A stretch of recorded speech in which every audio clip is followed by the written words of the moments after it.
सत्संग में आने से जन्मों जन्मों के पाप कट जाते हैं। सत्संग में आने से इंसान को खुद का मूल्यांकन करने का तरीका मिल जाता है।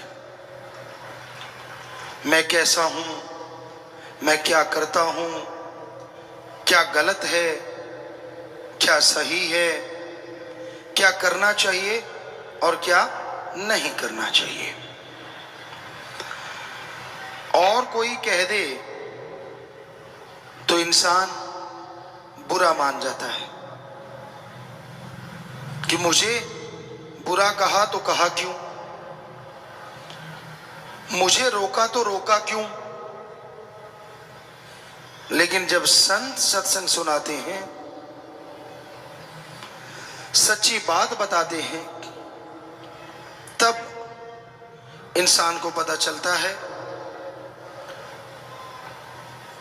कि मेरे में ये कमियां और ये अच्छाइयां हैं। क्योंकि संत किसी का नाम लेके नहीं कहते, वो सांझी बात कहते हैं। पता सबको चलता है कि मेरे में ये कमियां हैं, मेरे में ये कमियां हैं। कोई मान के उनको दूर कर लेता है और कोई ढीठ बेशरम बन के फिर से वही काम करता रहता है। फर्क क्या होता है फिर? एक बंदा वचन सुन के अपनी कमियां दूर कर लेता है तो मालिक के प्यार से अंदर बाहर से माला माल हो जाता है। उसका मन उसे कभी भी तंग नहीं करता। किसी गम चिंता में वो डरता नहीं, थकता नहीं, ऊबता नहीं। जिंदगी नीरस नहीं होती। कहने का मतलब एक दूसरा होता है, सुनता है, हांजी हांजी करता है, लेकिन सिर्फ जी हजूरिया, सुना समझा, मानने के नाम पे फिर वहीं का वहीं। ऐसे इंसान का मन बार बार हावी होता रहता है। परेशानियां, टेंशन उसकी बनी रहती है।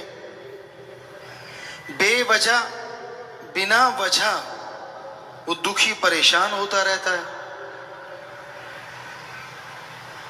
तो फकीर राम की बात सुनाते हैं, जो सुन के मान लेते हैं उन्हें अंदर बाहर कोई कमी नहीं रहती, और जो हांजी हांजी करके मानते नहीं, फल उन्हें भी सत्संग में बैठने का मिलता है, पर अगले जहां में आत्मा को, इस जहां में वो खुशियां हासिल नहीं कर पाते।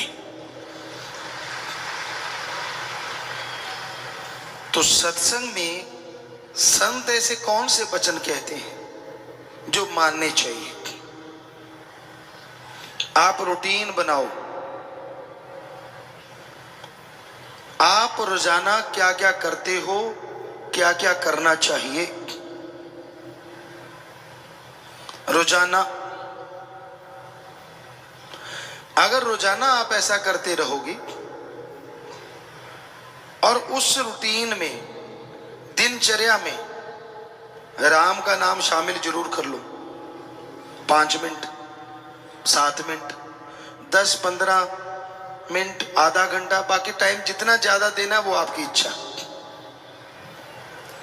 तो आप वो टाइम निश्चित कर लो। खुला टाइम रखने से राम का नाम नहीं जपा जाता। जिस टाइम राम नाम जपना होगा, 1000 कार्य और आ जाएंगे। अगर फिक्स है कि हाँ भाई सुबह 5 से लेके 10-15 मिनट, आधा घंटा मैं जाप करूंगा, तो नेचुरली आप जाप भी कर पाएंगे और राम नाम का फायदा भी उठा सकेंगे। खाना खाते हैं आप, सुबह उठते आदत होती है, कई चाय के बिना उठते ही नहीं, और नाश्ता खाना खाते हैं, दोपहर का खाना, रात का खाना, चाय दूध जो भी चलता रहता है, सबके लिए आपने टाइम फिक्स कर रखा है। तो राम नाम के लिए क्यों नहीं? तो ईश्वर की भक्ति के लिए टाइम देना बहुत जरूरी है। शाम का समय भी फिक्स करो। अगर आप ज्यादा बिजी हैं तो सोने से 10 मिनट पहले जाप कर लो, आधा घंटा पहले जाप कर लो। और अगर आप खाली हैं, ठीक है, तो टाइम एक फिक्स कर लो कि भी हाँ 8 बजे, 9 बजे, 10 बजे, जो भी आपको ठीक लगता। तो टाइम फिक्स करने से आदत बन जाएगी राम नाम की, क्योंकि अल्लाह वाहिगुरु राम का नाम जपना ही मुश्किल है, बाकी हर चीज की आदत बन जाती। आप बैठे बैठे चुगली करते हैं, निंदा करते हैं, दूसरों की बुराइयां गाते हैं, उसके लिए कभी ट्रेनिंग ली है? जी नहीं, क्योंकि ये काल की नगरी है और काल का साजो सामान लेने के लिए ट्रेनिंग की जरूरत नहीं है। गुस्सा, क्या कोई ऐसा स्कूल है यहां यह सिखाया जाता हो कि गालियां कैसे देनी है, थप्पड़ कैसे मारना है? नहीं है ना, पर आप सब ट्रेंड है। जिसको ना छेड़ो तो ही अच्छा। इसी बात पे एक बात याद आ गई। एक आदमी बिच्छू बेच रहा था, लोग बिच्छू खरीद रहे थे। उसने कहा सबके 5 रुपए। बड़ा बिच्छू था, छोटा था, ऐसे था। तो किसी ने कहा यार तेरी अजीब दुकानदारी है, तो छोटे का भी वही रेट, थोड़ा सा बड़ा है उसका भी वही रेट, चक्कर क्या है? पता है क्या कहा उसने? हाथ लगा के देखो, डंक एक जैसा मारते। तो आज किसी को छेड़ के देख लो, गर्मी का मौका है, वैसे तो ना ही छेड़ो तो अच्छे रहोगे। ये तो सर्दी में उबलते रहते हैं, गर्मी में तो उबले ही पड़े हैं, क्योंकि वैसे टेम्परेचर हाई होता है। किसी को छेड़ लो, यूं लगता है जैसे नंगी तारों के हाथ लगा दिया हो। तो इसके लिए कोई स्कूल नहीं, कोई कॉलेज नहीं, सब ट्रेंड है। अब फिर है मोह ममता। अब बच्चा होने वाला है, माँ को कोई ट्रेनिंग थोड़ी ना देता है कि बच्चे से मोह कैसे आएगा। ये नेचुरल है। बच्चा गर्भ में आया, पेट में आया, तो माँ की तारें जुड़ती चली जाती हैं, एहसास होने लगता है अंदर से, भावनाएं पैदा हो जाती हैं। और जैसे बच्चा बाहर आता है तो मोह ममता पूरी तरह से छा जाती है। फिर बाप दादा परदादा सब। तो क्या ट्रेनिंग स्कूल है कोई मोह ममता का? नहीं है। लोभ लालच, इसके ट्रेनिंग स्कूल हैं कहीं कहीं कि लोगों की जेब कैसे काटनी है पता भी ना चले। बिजनेस के तरीके सिखाए जाते हैं, लेकिन लोभ लालच का कोई स्कूल नहीं है। ये अपने आप पैदा होता है, और जब ये पैदा हो जाता है तो बेटा बाप को मार सकता है, भाई भाई को मार सकता है। क्योंकि लोभ लालच के कारण आपने सुना होगा जगह जगह कत्लो गारत मच जाती है। एक ही खून होता है, सगे भाई होते हैं, 2 सगी बहनें होती हैं, लेकिन उनमें दरार आती है ज्यादातर लोभ लालच के कारण। एक का काम अच्छा हो गया, एक बेचारी थोड़ी सी गरीब रहेगी, तो वो उसे बात ही नहीं करती। बात करेगी तो यूं जैसे नौकर हो। हमने ऐसा सुना नहीं, देखा भी है। आप में से कोई ना कोई बैठा होगा यहां, बुरा ना मानना, उसको लगता है मेरा स्टैंडर्ड अप है, जितना मैं हूं वैसा कोई भी नहीं। वो अपने बहनों को, अपने भाइयों को बिल्कुल नौकरों की तरह सब, तो ये बिल्कुल गलत। ये है लोभ लालच और अहंकार। अहंकार का भी कोई स्कूल नहीं, बिना वजह अहंकार करते रहेंगे।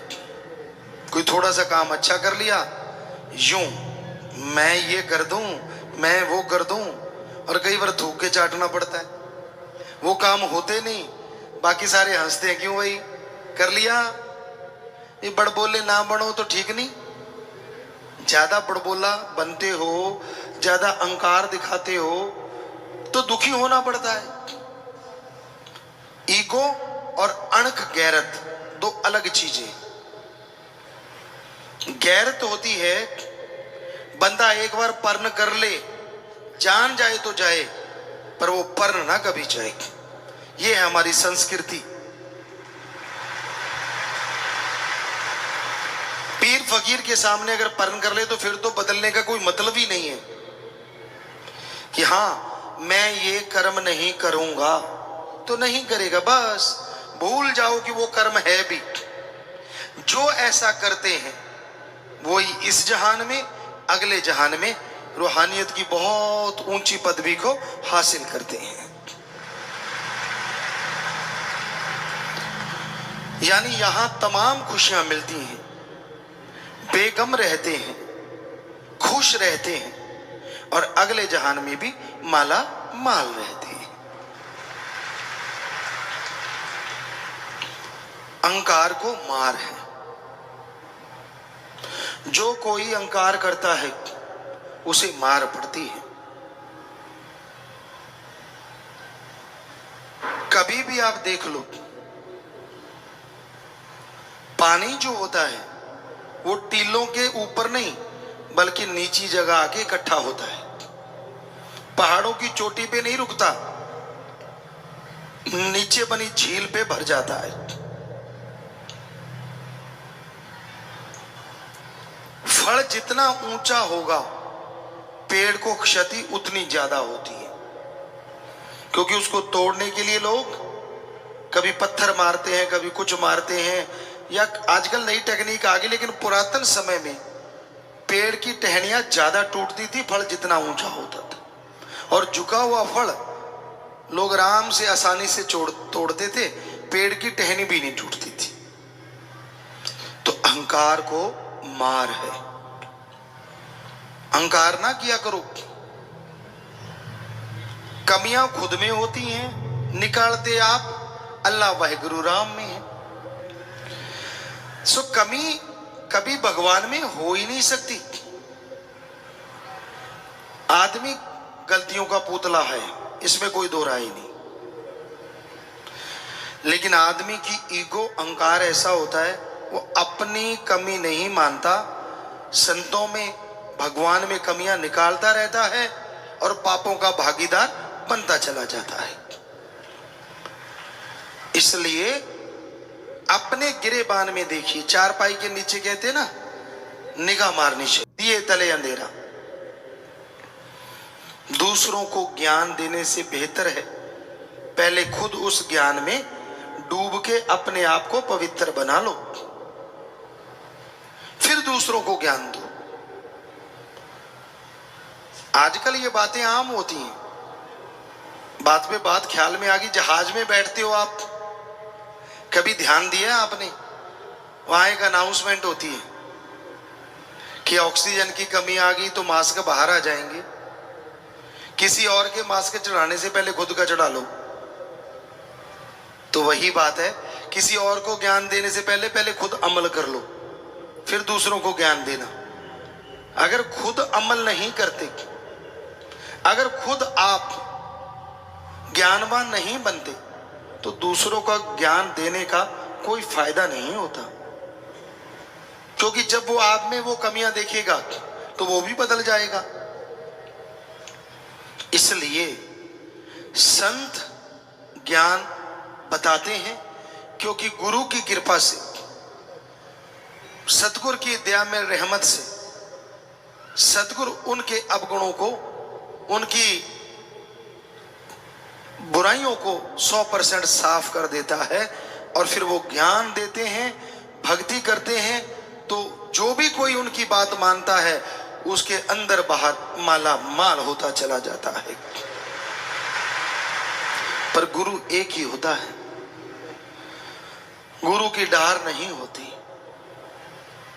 थोड़ा सिमरन करने लग गए, थोड़ी भक्ति करने लग गए, इसका मतलब ये नहीं होता कि वो गुरु बन गया।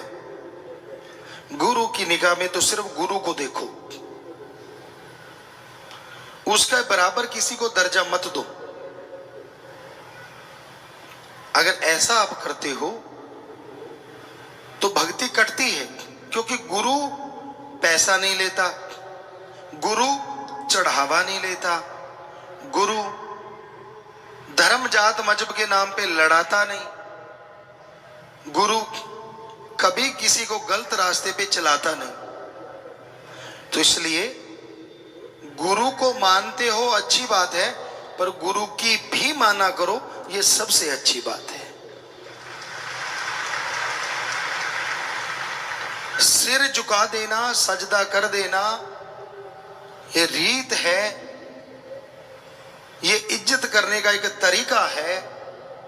लेकिन वचन मान लेना, ये रूहानियत पे तरक्की करने का तरीका है। दोनों का एक साथ होना जरूरी है, क्योंकि अगर सत्कार नहीं भगवान के लिए तो भावना पैदा नहीं होती, और भावना नहीं तो बिना भावना के किया गया सुमरन किसी काम का नहीं। जब आप राम का नाम जपते हो तो राम में ध्यान दिया करो। सत्संग में बैठे बैठे लोग अपनी निगाह को घुमाते रहते हैं। अब आपकी आंखें हैं, जितनी मर्जी घुमाओ, लेकिन ये आंखों की एक गड़बड़ है। जिस चीज को देखती हैं उसका मोह पैदा कर देती हैं। फिर आप देखना शुरू कर देते हो, ये कौन है, ये कैसा है, ये ऐसा होगा फिर वैसा होगा, अच्छा ये मुझे देख रहा है या देख रही है। तो आपके हाव भाव बदल जाते हैं। आप थोड़ा सा यूं करके बैठते हैं, अच्छा क्यों, तेरे पर निकल आए क्या? अरे भाई, जैसा तू है वैसा ही अब है और वैसा ही रहेगा, कुछ अलग से नहीं हो गया तेरे। हमने देखा है बच्चे मूंछों पे हाथ मारने लगेंगे या शर्ट को सही करने लगेंगे कि यार मेरे को देखे जा रहा है, मेरे में कुछ है। तो असलियत में ये एक कुदरत ने बनाया था, नर मादा एक दूसरे के प्रति आकर्षित होना कुदरत का नियम था। लेकिन उस नियम को संतों ने और नियम बना के भावना में मढ़ दिया। पति पत्नी की भावना, बहन भाई की भावना, बाप बेटी, माँ बाप और दादा दादी। तो ये खास करके हमारे देश में उसी आकर्षण को भावनाओं में बदल दिया। अदरवाइज तो पशुओं की तरह सिर्फ एक ही स्त्री पुरुष की भावना रहती। लेकिन संतों का जितना धन्यवाद करें, जितना शुक्राना करें उतना कम है कि उन्होंने भावनाओं को एक नाम दे दिया। अट्रैक्शन को, वो जो आकर्षित होते हैं एक दूसरे के प्रति, उसकी एक नाम रख दिया। तो होता यही है कि हम जब देखते हैं तो हमारी भावनाएं उसका रूप ले लेती हैं। लेकिन कई लोग ऐसे होते हैं जिनकी भावनाएं बेलगाम होती हैं। वो जिसको भी देखते हैं बस एक ही भावना होती है, काम वासना, गलत सोच, नेगेटिव थॉट्स, हर टाइम वही भावना चलती रहती है।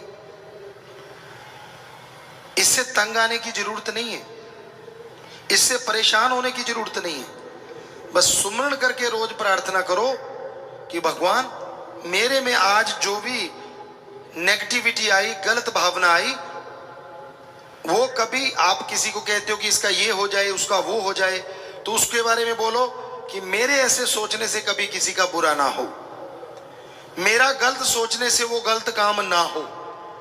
बस 5 मिनट सुमन कर लो, सारे दिन के पाप का पत्ता साफ। कितना आसान तरीका है। 2 मिनट कर लो, करो तो सही। तो आप भावनाओं को शुद्ध कर सकते हैं, विचारों का शुद्धिकरण कर सकते हैं थोड़े से समय में। भावना शून्य इंसान कभी नहीं होता। राम, अल्लाह, वाहिगुरु के प्रति कईयों ने कहा, हमसे सवाल किए कि मीराबाई हुई थी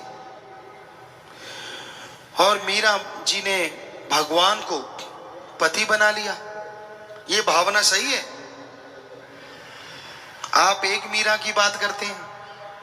जितने संत आए, गुरु पीर पैगंबर आए, ज्यादातर ने अपने आप को आत्मा रूप में भगवान की पत्नी बना के उससे इश्क किया है।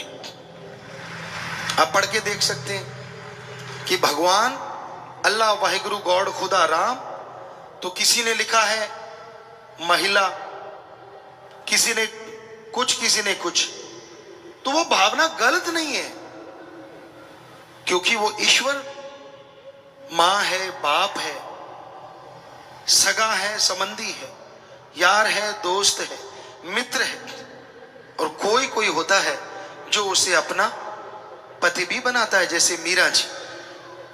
तो मीरा का नाम तो आज हम भी ले रहे हैं। बताइए, उसने अगर भगवान को उस रूप में देखा और भक्ति सारी उसी रूप में की, ये गंदे लोगों की गंदगी होती है जो उन्हें गलत सोच देती है, लेकिन उसका नाम कितना अमर हो गया, आज भी उसका नाम सत्कार से लिया जाता है।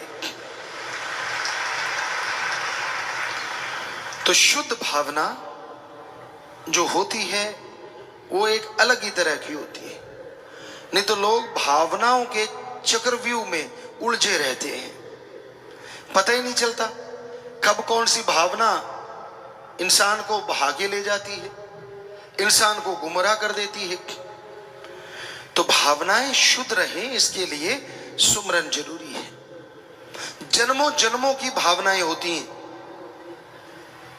किसी और शरीर में हो सकता है, किसी मनुष्य शरीर में भी काल महाकाल की भक्ति करी, ये सोच के कि भगवान की भक्ति है, तो उसको जन्म मनुष्य का जल्दी मिल जाता है और फिर भगवान जी से प्यार उनका अडोल हो जाता है। भगवान का प्यार किसी को गुमराह नहीं करता, भगवान का प्यार किसी को धोखा नहीं देता, भगवान का प्यार कभी किसी को दुखी नहीं करता। अरे भगवान का प्यार तो सांप को हार में बदल देता है और जहर को अमृत में बदल देता है। पर कोई उससे प्यार करे तो ना, पैसे से प्यार, जमीन जायदाद से प्यार, पता नहीं किन किन चीजों से लोग प्यार में उलझे रहते हैं। हम नहीं कहते कि इनसे प्यार ना करो, करो, लेकिन एक हद से ना गुजर जाओ। अगर आप हद से गुजर जाते हैं तो आप दुखी रहते हैं। जो कहा जाता है कि बहुत ज्यादा बोलना अच्छा नहीं है, हद से ज्यादा, और हद से ज्यादा अच्छी नहीं है चुप। हद से ज्यादा अच्छी नहीं बरसात, और हद से ज्यादा अच्छी नहीं है धूप। आप धूप में बैठ जाओ, पकौड़ा तलते हैं ऐसे तल देगी। ज्यादा बरसात में बैठ जाओ, चमड़ी छिल जाएगी। सो एक हद होती है, इंसानियत की हद है। क्या अगर वो सारी जिंदगी में अच्छे नेक काम भले करता है तो लोग सारी उम्र याद रखते हैं, और हद से जरा सा इधर होके अगर कोई बुरा काम कर डालता है तो लोग कभी उसका नाम लेना नहीं चाहते। इसका उदाहरण है इतिहास में कैकेयी श्री राम जी भगवान स्वरूप होते हुए भी अपनी मां कौशल्या के बाद में पहले कैकेयी के पांव के हाथ लगाते थे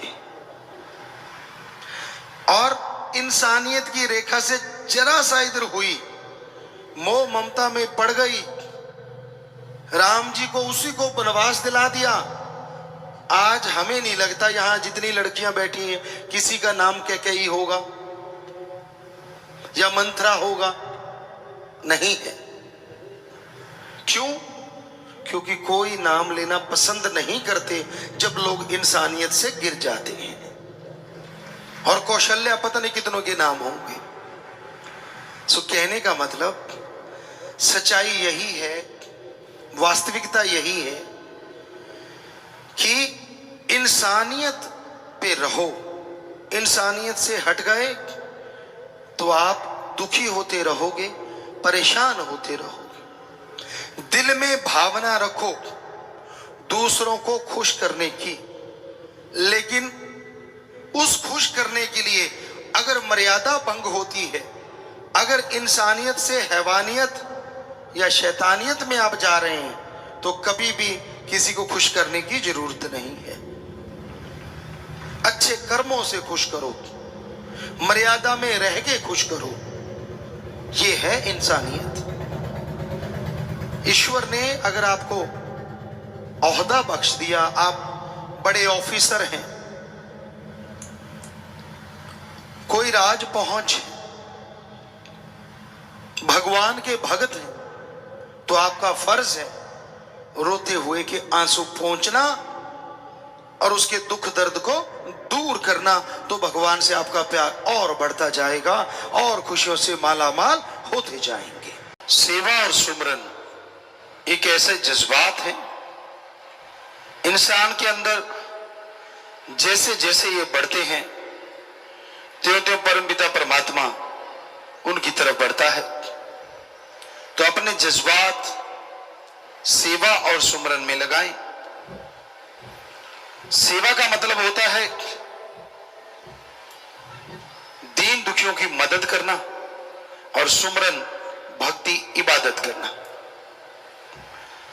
सेवा तन मन धन से की जा सकती है।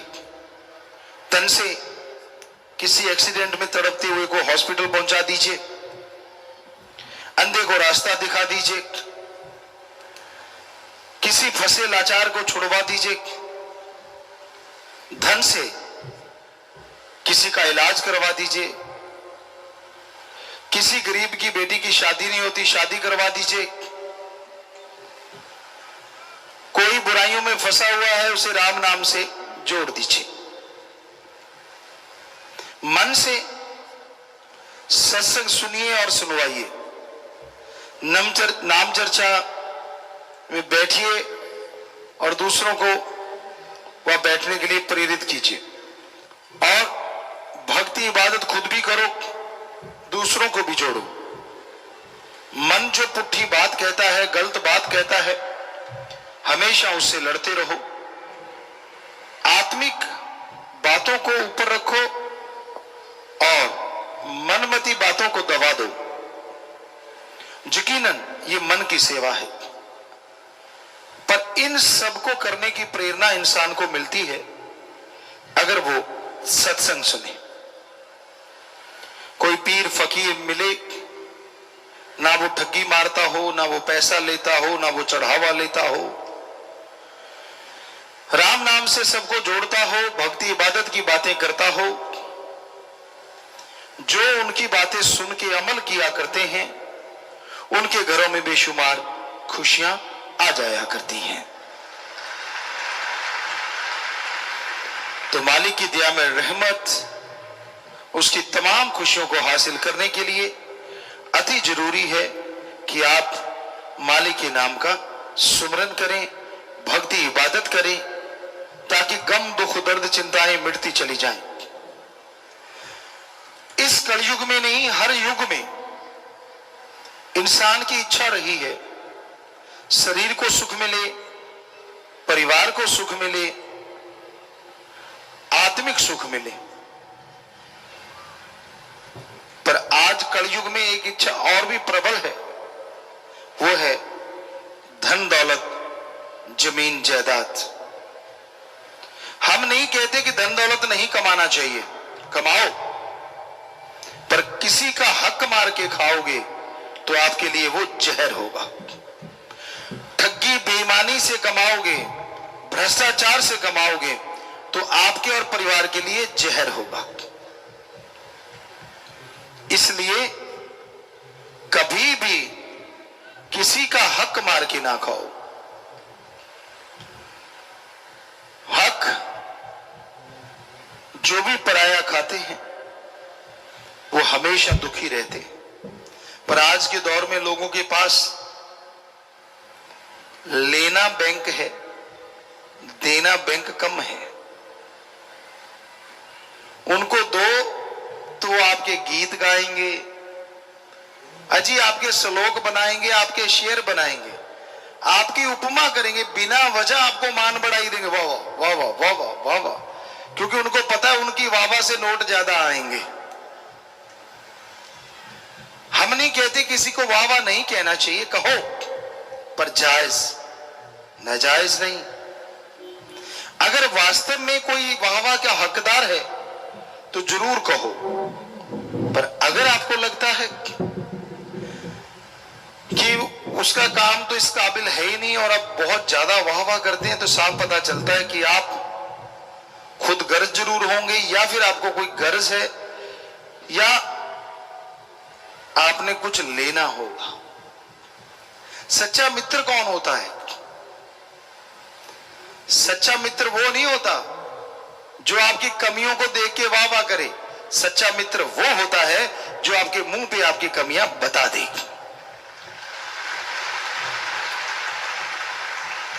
वो मित्र ही क्या हुआ जो आपकी कमियां देखते हुए भी अनदेखी कर देता है। मित्र का फर्ज है कि वो यह बताए कि भाई मैं तेरा दोस्त हूं, मेरा फर्ज है तुझे सच बताना, और सच ये है कि तेरे में ये कमियां हैं, इनको दूर कर। मान लीजिए कोई आपके सामने, आपका दोस्त अपने मां बाप यानी खुद के मां बाप की निंदा कर रहा है, और आप चुपचाप सुन रहे हो, यह गलत बात। बल्कि आप अगर उसके सच्चे दोस्त हो तो उसे रोक दो, यार मां बाप की निंदा मत कर, अरे तू भी तो उन्हीं का खून है, अगर वो बुरे हैं तो तू अच्छा कहां से हो जाएगा। सच्ची बात कड़वी तो जरूर लगती है, लेकिन सच कहने से आपके दिल पे बोझ नहीं रहेगा, और हो सकता है आपके उस सच से आपका दोस्त भी बदल जाए और वो मां बाप की निंदा ना करके पापों का भागीदारी ना बने। दोस्त हर समय साथ देता है। ये नहीं होता कि जब दुख दर्द परेशानी आई दोस्त भाग गया, और जब सुख सुविधा आई तो दोस्त साथ हो गया। ये कोई दोस्ती नहीं होती। सच्ची दोस्ती के मायने होते हैं कि हर समय एक दूसरे का साथ देना। पर ऐसा दोस्त क्या आपको लगता है इस दुनिया में हर किसी को मिलता होगा? बहुत मुश्किल है। आज तो लोग राम राम भी तब करते हैं अगर सामने वाले की जेब में पैसे हो। इतने खुदगर्जी हो गए हैं, इतने स्वार्थी हो गए हैं कि अगर गर्ज है तो नमस्कार है, और गर्ज नहीं है तो कोई किसी का नाम नहीं लेते। लोगों के अंदर क्या चलता है और कितनी जल्दी बदल जाते हैं ये कहा नहीं जा सकता। आपको एक उदाहरण देते हैं। हम राजस्थान में जन्मे पले बड़े हुए, वहां जीव जंतु बहुत तरह के पाए जाते हैं। एक का आपने नाम सुना होगा, गिरगिट। आपने नाम सुना है, हमने उनके अंदर खेले हैं। गिरगिट नरमे की छटियों पे खड़ी थी, बनछटी पे, और उसका रंग बिल्कुल ब्राउन ब्लैक था। हमने देखा अच्छा ये गिरगिट है, तो हमने उसको हिलाया तो वो बालू रेत पे भाग गई। बालू रेत पे वो जाके रुकी 5 सेकंड या 7 सेकंड में उसका रंग बालू रेत जैसा हो गया। हमें बड़ा आश्चर्य हुआ, पहली बार उसे देखा था। उसको फिर भगाया तो वो दीवार पे चढ़ गई। दीवार का रंग नेचुरली गेरुआ होता है, ईंटों की दीवार, तो उस पे कुछ 5-7 सेकंड हुए होंगे कि गिरगिट का रंग भी गेरुआ हो गया। तो आदमी कहते हैं ना कि गिरगिट की तरह रंग ना बदलो, पर आजकल गिरगिट छुप गई, कहीं नजर नहीं आती। पता क्यों? क्योंकि उसको रंग बदलने में 7 सेकंड लगते हैं और आदमी बात करते करते रंग बदल देता है। आपके चेहरे को देखेगा, चेहरे पे अगर गुस्सा है तो सामने वाला बोलते बोलते बदल, झट से यू टर्न। मतलब गिरगिट बेचारी कहती मेरी क्या जरूरत है, जब आदमी गिरगिट बना हुआ है। तो इस गिरगिटी इंसान से भगवान बचाए तो बचाएगी, वरना आदमी आखिर कब तक बचेगा। पल पल रंग बदलते हैं लोग। स्वार्थ हो तो गधे को बाप कहते हैं, और स्वार्थ नहीं तो अपने बाप को भी बाप कहने में शर्म आती है आज के लोगों को। और हम बिना वजह किसी बात को कहते नहीं। हम पढ़ा करते थे, एक सज्जन थे, हम टूर्नामेंटों में जाया करते थे, वहां एक सज्जन थे।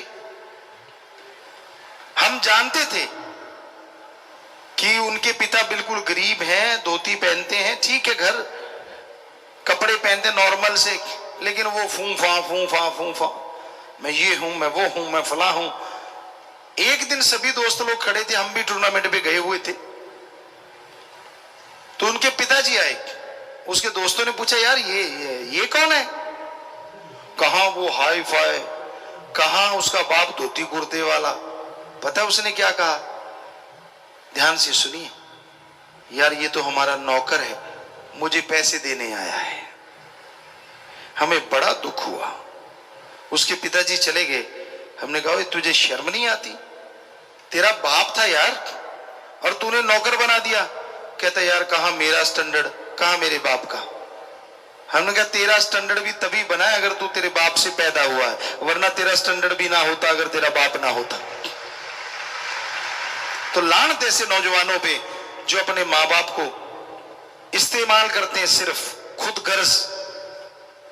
जब काम लेना होता है पिताजी पिताजी, बापू बापू, और जब काम नहीं लेना होता कहता है कौन, मुझे ज्यादा अकल है, तू होता कौन है, मेरी बातों में टांग मत अड़ाया कर, इत्यादि इत्यादि। अरे माँ और बाप का ऋण बच्चा नहीं चुका सकता। ठीक है, आपके माँ बाप पुराने ख्यालों के होंगे, ये भी ठीक, उनको आज की समझ नहीं होगी, ये भी ठीक, पर उनसे तकरार करना या उनको गलत बोलना जरूरी है क्या? वो जो आपको कहते हैं उनका सत्कार कर लो और करो वो जो आपके अकॉर्डिंग आज की दुनिया के अनुसार है। बात खत्म। ना तो उनका दिल दुखे और साथ में आप अपना काम धंधा भी करते रहें। हाँ, जो माँ बाप नशेड़ी हैं, गलत काम करते हैं, उनके कहे से गलत काम ना करो, बल्कि उनको बदलो, तो आपका ऋण उतर जाएगा जो माँ बाप का ऋण होता है।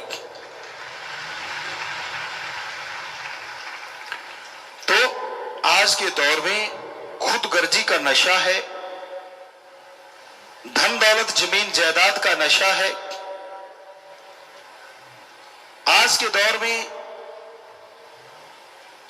इंसान को मैं खुदी का अहंकार, उसका नशा है। जब तक ये नशे नहीं खत्म होते इंसान को सुख नहीं मिलता। और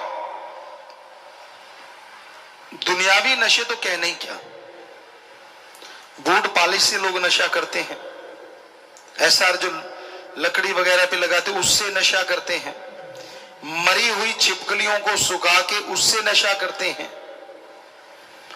कई देखा जुराबों को कई दिन पहन के पता नहीं क्या लगा के उससे नशा करते हैं।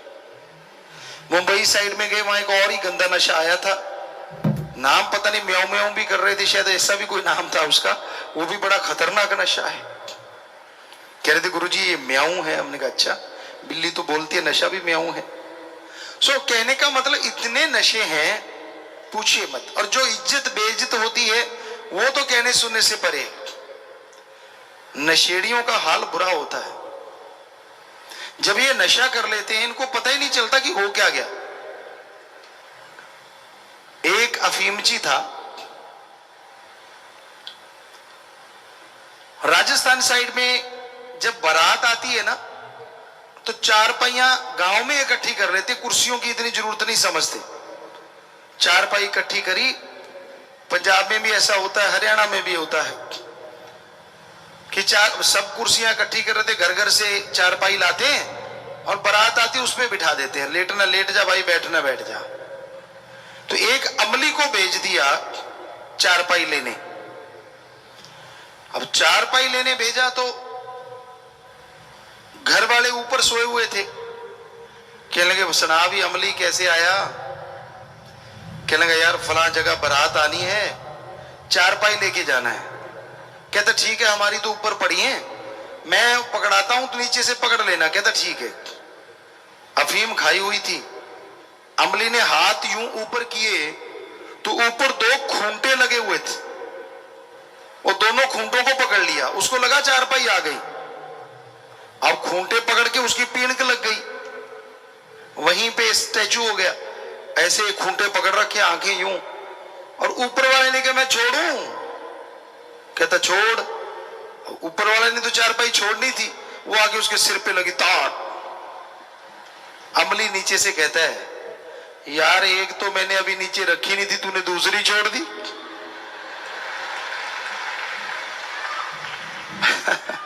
तो अमलियों का ऐसा ही हाल होता है, बुरा हाल। ये देखा है हमने अपनी आंखों से,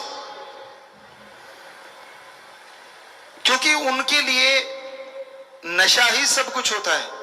वो नशे के लिए किसी को भी बेच सकते हैं, अपने मां बाप का सामान, गहने सब बेच देते हैं। और उन्हें यह भी नहीं रहता कि हमने ये सब कुछ कर दिया। तो मां की इज्जत करना इंसान का फर्ज है, और अगर ऐसा करता है तो कितनी लानत उस पे आती है।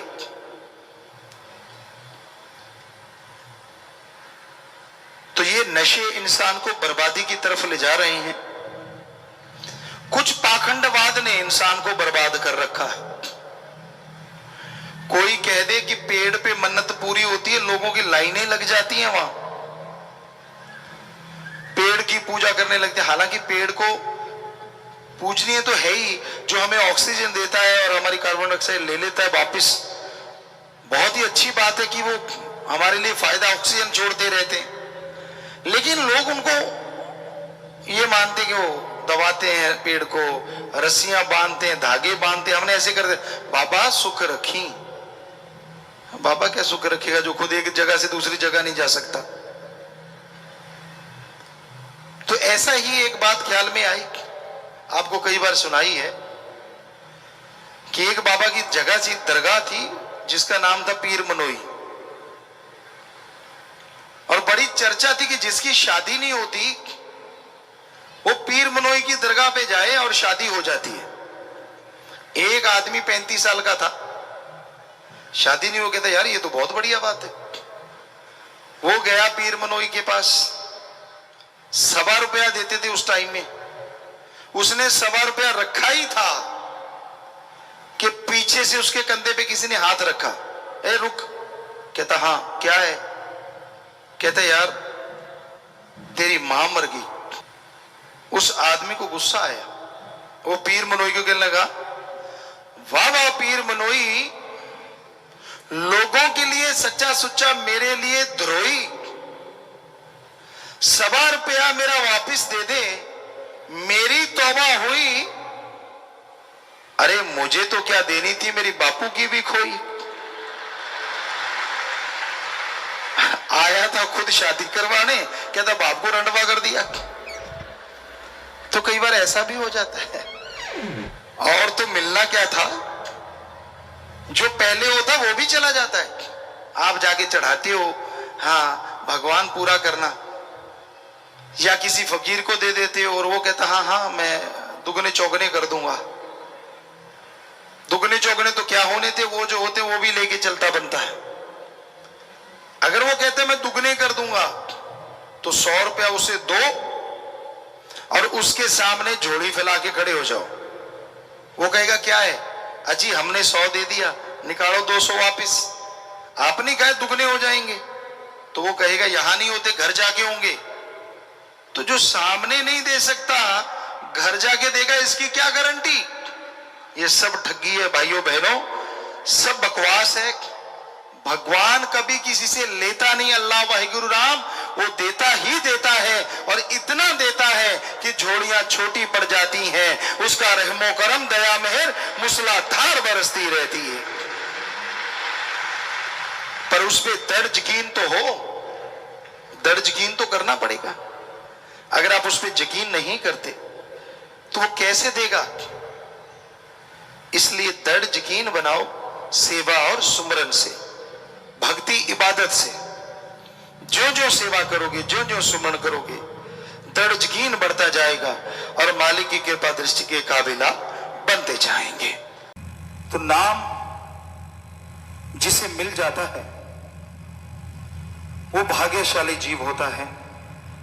जिस तरह कीचड़ में कमल खिल जाता है, उसी तरह इस घोर कलयुग में परमपिता परमात्मा का नाम लेने से कीचड़ में त्रिलोकी के चक्कर में फंसी हुई जीवात्मा भी कमल की तरह खिल जाया करती है। इसलिए जिसको नाम मिला है उनको चाहिए कि उसका सुमरन करें। बेइंतहा खुशियां हैं, बेइंतहा लज्जतें हैं, बहुत ही ताकत है, बहुत ही शक्ति है परमपिता परमात्मा के नाम में। इंसान को जो उसके कर्मों में लिखा है वो मिलता है, और जो कर्मों में नहीं लिखा ईश्वर के नाम से वो भी मिल सकता है। कर्म का लेखा जोखा भगवान के द्वारा होता है। कहते हैं जो भगवान ने लिख दिया, जो कर्मों में लिखा गया वो तो मिलेगा, इसमें कोई दो राय नहीं। लेकिन जो नहीं लिखा, भगवान के नाम से आप उसे अपने भाग्य में लिख सकते हैं। इतनी ताकत है ईश्वर के नाम में, इतनी शक्ति है भगवान के नाम में। आप दुनिया में हर अच्छे नेक क्षेत्र में सक्सेस होना चाहते हैं, सफलता हासिल करना चाहते हैं, और उसके लिए आप अपने तन से, अपने दिमाग से पूरा जोर लगाते हैं, पर फिर भी कई बार सफलता आपके हाथ में आके फिसल जाती है। पूरी मेहनत करने के बावजूद आप कामयाब नहीं हो पाते। कई लोग ये सवाल करते हैं कि गुरुजी ऐसा क्यों होता है? हमने इस जिंदगी में कभी किसी का कोई बुरा कर्म नहीं किया, हम मेहनत करते हैं, कड़ा परिश्रम करते हैं, फिर भी जो सक्सेस हमें मिलना चाहिए वो हमें नहीं मिल पाता। इसकी क्या वजह है? इसकी वजह है कर्म रोग, कर्मों का चक्र। इस जन्म में आपने कोई बुरा कर्म नहीं किया, बहुत ही अच्छी बात, लेकिन 84 लाख शरीरों का अगर एक एक बुरा कर्म भी माने तो 84 लाख बुरे कर्म हैं आपके साथ। और जब तक उन बुरे कर्मों को खत्म नहीं किया जाएगा, सब कुछ होते हुए भी आप कंगाल रहते हैं। कैसे खत्म होते हैं? कैसे खत्म होता है ये कर्मों का दायरा? ईश्वर की भक्ति से, प्रभु के नाम के सुमरन से जन्मों जन्मों के पाप कर्म खत्म होने लगते हैं। और जल्दी खत्म करना चाहो तो सेवा करो। सेवा अति उत्तम धंधा है। सच्चे दिल से, भावना से अगर कोई सेवा करता है, पीर फकीर जो वचन कहते हैं उनको मान के अगर कोई सेवा करता है, तो यकीनन जन्मों जन्मों के पाप कर्म बहुत जल्दी कटने शुरू हो जाते हैं। इंसान सोचता है पता नहीं कितने के पाप कर्म पड़े हैं, पता तो चलता नहीं। पता चलेगा तो हो सकता है आप दबी जाएं। अगर आपको मालूम पड़ जाए कि आपके तो करोड़ों पाप कर्म पड़े हैं, तो हो सकता है दिमाग रूपी पुर्जा हिल जाए। हो सकता है आप भगवान से मुंह फेर लें, और हो सकता है आप और गुनाहों के दलदल में धंस जाएं। इसलिए आप ये ध्यान मत दो पाप कर्म हैं कितने, आप ये ध्यान दो आप पुण्य कर्म कितने करते हो। आप ये ध्यान मत दो कि आप नेगेटिव होते जा रहे हैं, आप ये ध्यान दो कि सुमरन के द्वारा पॉजिटिव होना है। जरा सी सक्सेस नहीं मिलती आप डगमगा जाते हैं, थोड़ी सी नाकामयाबी मिलती है आप घबरा जाते हैं। अरे पता नहीं कौन सा भयानक कर्म आपका कट गया। सुमरण कीजिए, हिम्मत से आगे बढ़ते जाइए, कभी नेगेटिव ना सोचो और नेगेटिव हो भी ना। इंसान के दिलो दिमाग में दो विचार चलते हैं, पॉजिटिव और नेगेटिव। हमेशा से कोई आदमी विचार शून्य नहीं होता। जब शून्य समाधि में जाता है, मालिक के नूरी स्वरूप के दर्शन होते हैं, तब दुनियादारी के पॉजिटिव नेगेटिव विचारों से आदमी शून्य होता है। सिर्फ और सिर्फ परमपिता परमात्मा का रहमो करम बरस रहा होता है, वो उसे पा रहा होता है, खुशियां मना रहा होता है। अदरवाइज दिमाग कभी विचार शून्य नहीं होता। इसमें विचार चलते रहते हैं, कभी नेगेटिव कभी पॉजिटिव। पर इसका मतलब ये नहीं है कि पॉजिटिव विचार आ गए तो आप फूल के कुप्पा हो जाओ, और नेगेटिव विचार आ गए तो चारपाई पकड़ लो कि यार विचार ही बड़े गलत आ रहे हैं, क्या करें, मर गए, हरे तौबा। ठीक है, तौबा करना अच्छी चीज है, लेकिन ऐसा करने से नेगेटिव विचार खत्म नहीं होते, बल्कि सोचो अच्छा, पॉजिटिव सोचो, सुमरन करो तो अपने आप नेगेटिव विचार खत्म होते चले जाएंगे। विचारों का आना जाना लगा रहता है, विचारों को सुन के उस पे अमल ना करो। जो बुरे विचार आते हैं, जो नेगेटिव आता है, विचारों का क्या है। कहते हैं बेटे का नेगेटिव मां पहले सोचती है। उदाहरण के तौर पे बेटा जहाज पे सफर करता है, मां सोचती है जाता जाता जहाज ही ना फट जाए। अब ये तो नहीं सोचती कि कहाँ 24 घंटे में पहुंचना था, इतना खज्जल खुआर होता कहाँ 2 घंटे में पहुंच जाएगा, वो तो नहीं ध्यान देती। तो कहते हैं कि नेगेटिव मां पहले सोचती है, पॉजिटिव बाद में, ये कहावत है। पर उसके नेगेटिव सोचने से कितनी बार जहाज फटा है, कभी हुआ ऐसा? नहीं हुआ। तो फिर क्यों नेगेटिव विचारों के लिए बीमार होना। आ गए, परवाह ना करो, सुमरण करो, 5 मिनट भी कर लिया, सेवा कर ली, तो वो उसका असर खत्म हो गया और आपको कोई पाप गुना नहीं लगता। पॉजिटिव विचार आ गए तो उन पे जल्दी से अमल कर लो। अच्छे नेक विचार आ गए, भला करने के विचार आ गए, कहीं चले ना जाए, उनको पकड़ लो और जल्दी से भले काम कर डालो। क्योंकि मन बड़ा शैतान है, ये भले विचारों को ज्यादा देर टिकने नहीं देता, उड़ा देता है। कुछ ना कुछ दिखा दिया, कुछ ना कुछ सोच दिया, कोई सब्ज बाग बना दिए और आदमी गुमराह हो जाता है। इसलिए भले विचारों का पीछा करते रहो, नेगेटिव विचारों को छोड़ते जाओ। विचारों का आना जाना लगा रहता है, इनके लिए टेंशन ना करो। ये तो एक आम क्रिया प्रतिक्रिया है जो इंसान के अंदर चलती रहती है। बस सुमरण करते रहो। सेवा जिनको मिलती है वो अति भाग्यशाली है, बाकी उनके जन्मों जन्मों की भक्ति है। इस कलयुग में सेवा करना बड़ा मुश्किल है। वचनों पे रह के जो सेवा करते हैं, यकीनन मालिक उनके जन्मों जन्मों के पाप कर्म काट देते हैं और दया में रहमत से माला माल कर देते हैं। तो इसलिए भले कर्म करो, अच्छे कर्म करो, मालिक से मालिक को मांगा करो, ताकि मालिक की तमाम खुशियां जो आपके लिए लिखी हैं आपकी झोली में आए, और जो नहीं लिखी उस सुमरन से, सेवा से आप लिख डालो, ताकि वो खुशियां भी मिलें जिसकी आपने कभी कल्पना भी नहीं